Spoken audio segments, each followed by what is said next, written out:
Welcome to Zisodel TV. Kindly subscribe, share, and like for latest updates and news.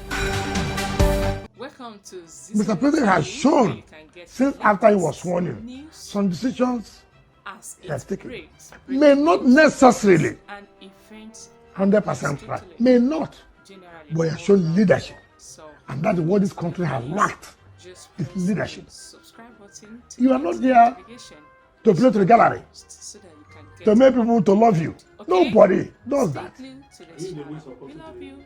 Pronouncement of the fuel subsidy. No right thinking Nigerian.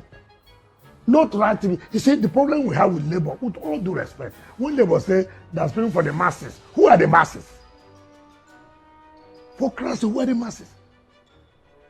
First of all, it's a scam. It's a big scam. It's taking away the resources from the states and federal government. For Christ's sake, how can you tell a country to spending trillions of naira in a month that you are subsidizing fuel and it's not available? What are you going to spend? You see, we're in a country where even those who are the ones responsible or involved in the fuel subsidy are fighting back, mobilizing so-called labor, mobilizing other people, paying money for them to go for interview on television, on the road. We are suffering. Don't remove fuel subsidy. These things are state managed.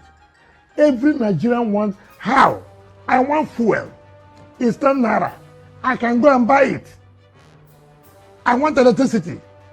It's 5 naira. It's available. Not when I want fuel. Even when it is 200 naira, I can buy. It's not even available. Yet we are paid for subsidy. What kind of system is that? The problem we have.